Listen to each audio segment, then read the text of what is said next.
بسم اللہ الرحمن الرحیم۔ ناظرین، زندگی میں دو قسم کے لوگ کبھی معاف نہ کریں، جو آپ کے رزق پر وار کریں اور جو آپ کی عزت کو نشانہ بنائیں۔ ناظرین، حضرت یعقوب علیہ السلام نے حضرت یوسف علیہ السلام کو اپنا خواب تک اپنے بھائیوں سے چھپائے رکھا۔ کس ڈر سے؟ حسد کے ڈر سے۔ اور آج ہم وہ لوگ ہیں جو اپنی ہر عزیز چیز کا دکھاوا دنیا کے سامنے کرتے پھرتے ہیں اور پھر رونا روتے ہیں اپنے نقصان کا۔ نبی کریم صلی اللہ علیہ وآلہ وسلم کے وصف کے بارے میں کہا گیا ہے کہ آپ صلی اللہ علیہ وآلہ وسلم کی بات چیت شیریں اور باوقار تھی۔ جب خاموش رہتے تو وقار ان پر چھا جاتا اور جب گفتگو فرماتے تو روب و جمال جھلکتا۔ آپ ہمیشہ خوش روح نرم مزاج تھے، سب سے زیادہ مسکرانے والے اور سب سے زیادہ غصے سے دور رہنے والے تھے۔ وہ اللہ جو تمہارے گناہوں کو تمہارے چہرے پر ظاہر نہیں کرتا، کیا تمہیں لگتا ہے اس سے زیادہ کوئی تم سے پیار کر سکتا ہے؟ اگر تم گناہ کرو یہاں تک کہ تمہارے گناہ آسمان تک پہنچ جائیں، پھر تم توبہ کرو تو اللہ تعالیٰ تمہاری توبہ قبول کرے گا۔ ناظرین، انگور جسم کے تمام اعضاء سے بیماریاں کھینچ لیتا ہے۔ جن لوگوں کا معدہ اکثر خراب رہتا ہے ان کے لیے انگور کا استعمال نہایت مفید ہے۔ ناظرین، ناخنوں میں پلاہٹ ظاہر ہونا اس بات کی علامت ہے کہ آپ کے بدن میں خون کی کمی ہے۔ سونف والا دودھ رات کو سونے سے قبل پی لو، آپ کا رنگ گورا ہو جائے گا۔ پانی کم پینے سے ہاتھ، پاؤں اور ہونٹ کالے رہتے ہیں۔ کھجور ہاضمہ ٹھیک کرتا ہے، معدے کی سوزش اور دل کے درد میں نہایت مفید ہے۔ ناظرین، جو چیز تم سے رہ گئی وہ تمہارے لیے پیدا نہیں کی گئی، اور جو چیز تمہارے لیے پیدا کی گئی وہ تم سے کبھی رہ نہیں سکتی۔ ناظرین، کھانا کھا کر سو جانے کی عادت سے موٹاپا انسان کو جلدی گھیر لیتا ہے۔ صبح نہار میں گھاس پر چلنے سے نظر تیز ہوتی ہے۔ چہرے کا رنگ کالا پڑنے لگے تو چہرے پر کھیرے کا رس لگاؤ، چہرہ سفید گورا ہو جائے گا۔ ناظرین، جو لوگ اپنا وزن کم کرنا چاہتے ہیں وہ چکنائی والی چیزیں کثرت سے نہ کھائیں۔ چائے کے بعد پانی پینے سے اجتناب کریں ورنہ آپ کے دانت کالے ہو جائیں گے۔ ناظرین، سر کے بالوں میں لیمو کا رس لگانے سے بالوں میں چمک آ جائے گی اور خشکی ختم ہو جائے گی۔ روزانہ صرف 3 کھجور کھانے سے جسمانی کمزوری سے چھٹکارا مل جائے گا۔ ناظرین، انسان کو محنت سے اتنی تھکاوٹ نہیں ہوتی جتنا لوگوں کے رویے اسے تھکا دیتے ہیں۔ اگر بھوک نہ لگنے کا مسئلہ ہو تو سیب کا سرکہ استعمال کریں اور آم کا اچار کھا لو۔ جب انسان یقین رکھتا ہے کہ جو کچھ ہوا ہے وہ اللہ کے حکم اور علم سے ہوا ہے تو وہ پریشان نہیں ہوتا اور دل میں مطمئن رہتا ہے۔ صبح چہل قدمی کیا کرو، یہ دل کی دھڑکن کو نارمل رکھتا ہے اور دل کی بیماریوں سے بچاتا ہے۔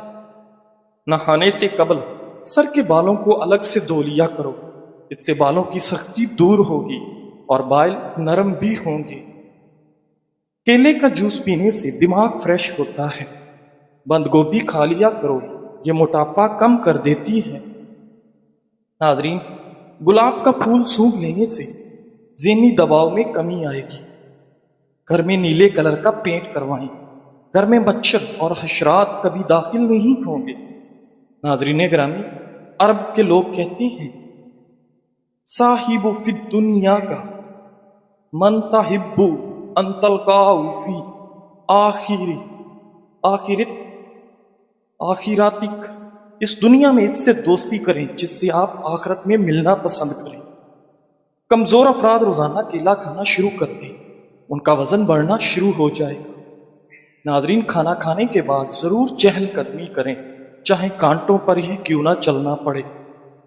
ناظرین، جو لوگ اپنا وزن کم کرنا چاہتے ہیں وہ کھانے کے بعد سونے سے گریز کریں، چکنائی والی چیزیں کم سے کم کھائیں اور کھانے کے بعد